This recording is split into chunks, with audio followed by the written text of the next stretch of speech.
आज तक विटामिन्स के बारे में आपने बहुत कुछ सुना है, लेकिन क्या सच में आपको पता है कि विटामिन्स ऐसे माइक्रोन्यूट्रिएंट्स होते हैं जो हमें अपनी डेली डाइट से मिल सकते हैं और हमारी अच्छी सेहत के लिए बहुत ही ज्यादा जरूरी हैं। इनकी इंपॉर्टेंस इतनी ज्यादा इसलिए है क्योंकि बॉडी की ग्रोथ और डेवलपमेंट में इनका कंट्रीब्यूशन होता है।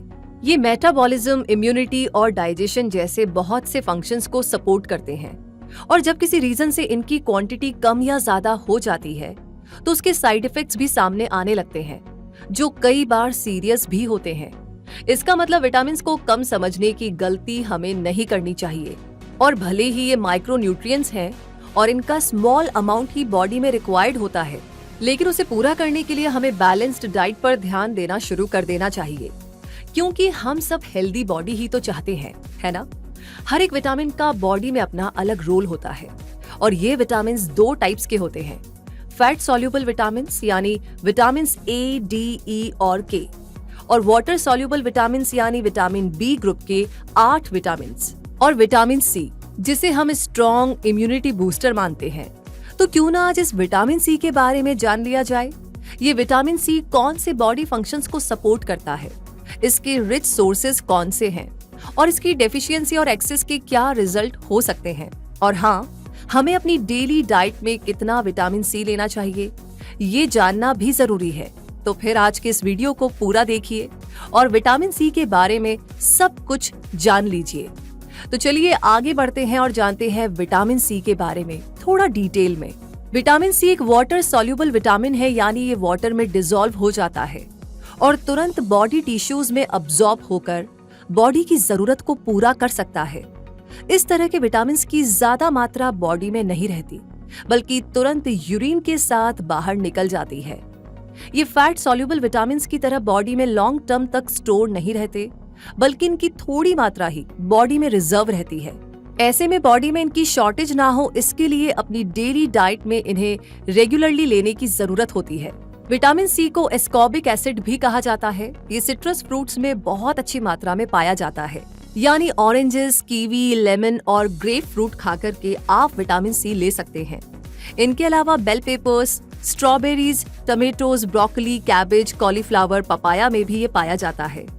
इसलिए इन सबको अपनी डाइट में शामिल करके आसानी से विटामिन सी की जरूरत को पूरा किया जा सकता है, और ऐसा करके ही बॉडी को इस एसेंशियल न्यूट्रिएंट से बेनिफिट्स मिल सकते हैं जो बहुत सारे होते हैं। तो अब जान लेते हैं विटामिन सी से मिलने वाले बेनिफिट्स के बारे में। तो विटामिन सी बॉडी टिश्यूज की ग्रोथ, डेवलपमेंट और रिपेयर के लिए जरूरी होता है।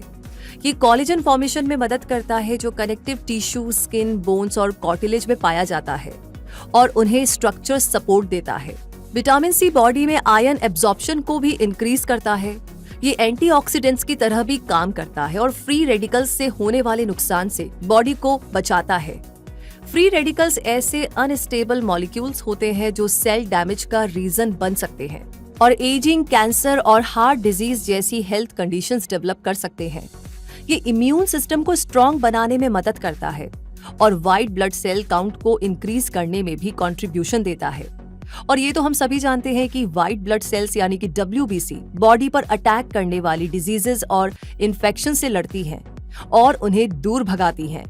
हाइपरटेंशन को कम करता है विटामिन सी, यानी हाई ब्लड प्रेशर की प्रॉब्लम को दूर करने के लिए विटामिन सी लिया जाना चाहिए ताकि ये high blood pressure cardiovascular diseases का रूप ना ले सके। विटामिन सी यूवाइटिस की प्रॉब्लम में भी रिलीफ दिलाता है। यूवाइटिस आंख के अंदर होने वाला इन्फ्लेमेशन होता है और इसे ठीक करके विजन इंप्रूव करने में विटामिन सी मदद करता है। एस्थमा, एक्जिमा और हे फीवर जैसी एलर्जी रिलेटेड कंडीशंस को भी विटामिन सी ट्रीट करता है। सनबर्न के इफेक्ट को रिड्यूस करने में भी ये विटामिन इफेक्टिव रहता है।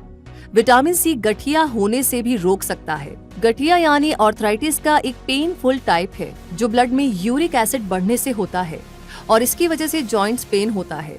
लेकिन विटामिन सी ब्लड में यूरिक एसिड के लेवल को कम कर सकता है और आर्थराइटिस में राहत दिला सकता है।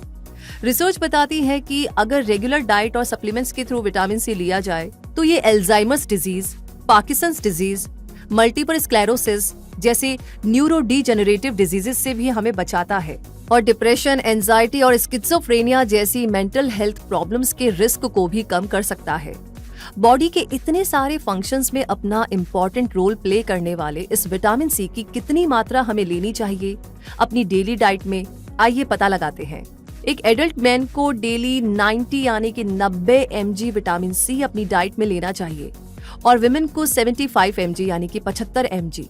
प्रेगनेंसी में और ब्रेस्ट फीडिंग के टाइम इसकी ज्यादा क्वांटिटी की जरूरत होती है, इसलिए डॉक्टर से कंसल्ट करके लेना ही बेहतर होता है। और बॉडी में अगर विटामिन सी की मात्रा इस रेंज से कम हो तो ये विटामिन सी डेफिशिएंसी का रूप ले सकती है। ऐसे लोग जो हर तरह के फ्रूट्स और वेजिटेबल्स को अपनी डाइट में इंक्लूड नहीं रखते हैं, उनमें विटामिन सी डेफिशिएंसी होने का रिस्क ज्यादा रहता है। और स्मोकिंग करने वालों के लिए भी विटामिन सी डेफिशिएंसी एक रिस्क फैक्टर होती है। कुछ लोगों की बॉडी डाइट में इनफ विटामिन सी होने के बावजूद उसे एब्जॉर्ब नहीं कर पाती है, इसलिए माल एब्जॉर्प्शन की वजह से उनमें भी विटामिन सी की कमी हो जाती है। इस विटामिन की कमी होने से थकान रहना शुरू हो सकता है। जिंजिवाइटिस जो कि एक गम डिजीज है वो हो सकती है, स्किन रफ हो सकती है, ड्राई हो सकती है, स्किन पर रेड स्पॉट्स हो सकते हैं और घाव भरने में ज्यादा टाइम भी लग सकता है। और अगर ये डेफिशिएंसी बहुत ज्यादा हो जाए तो ये स्कर्वी का रूप ले सकती है, जिसमें चोट लगना, मसूड़ों में खून आना, कमजोरी महसूस होना और रैशेस होने जैसे सिम्टम्स दिखाई देते हैं। और इस डेफिशिएंसी को विटामिन सी सप्लीमेंट से ट्रीट किया जाता है, जिससे स्कर्वी के कुछ सिम्टम्स तो पहले 24 घंटे में ही इम्प्रूव हो जाते हैं और कुछ सिम्टम्स को जाने में कुछ हफ्तों का समय भी लग सकता है।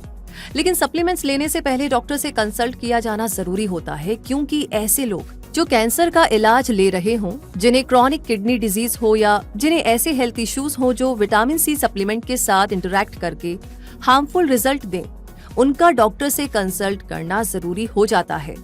अब जैसे विटामिन सी की डेफिशिएंसी अच्छी नहीं होती, वैसे ही विटामिन सी की ज्यादा मात्रा भी नुकसानदायक हो सकती है, क्योंकि विटामिन सी की हाई डोजेस से भी साइड इफेक्ट्स हो सकते हैं, जैसे हार्ट बर्न होना, नौशिया फील होना, सिर दर्द होना, पेट में दर्द होना, किडनी स्टोन्स हो जाना और डायरिया होना। तो ऐसी हेल्थ कंडीशन से बचने के लिए daily fruits and vegetables rich diet लेनी चाहिए, ताकि ना किसी विटामिन की कमी हो और ना ही किसी विटामिन की मात्रा ज्यादा हो। इस बात को ध्यान रखें और रोजाना अपनी हेल्दी डाइट एंजॉय करें, क्योंकि अच्छी सेहत का राज इसी में छुपा है। तो अगर वीडियो आपको अच्छा लगा हो तो वीडियो को लाइक आपने ऑलरेडी कर दिया है तो दोस्तों के साथ जरूर शेयर करें, क्योंकि सबका स्वस्थ और हेल्दी रहना जरूरी है। और साथ ही साथ कमेंट सेक्शन में लिखकर बताइए कि यह जानकारी आपको कैसी लगी, आगे कौन सी जानकारी है, कौन सा सब्जेक्ट है, कौन सा सवाल है जिसके बारे में आप जानना चाहते हैं। क्विक सपोर्ट पर हमें लिख भेजिए। और अगर आप आज इस वीडियो के जरिए ही हमारे चैनल पर आए हैं तो अभी क्विक सपोर्ट को सब्सक्राइब करके बेल आइकन प्रेस कर दीजिए, ताकि हेल्थ से जुड़ी ऐसी अमेजिंग जानकारियां आप तक लगातार बार बार पहुंचती रहे। रूबी आपसे कहेगी फिलहाल के लिए धन्यवाद।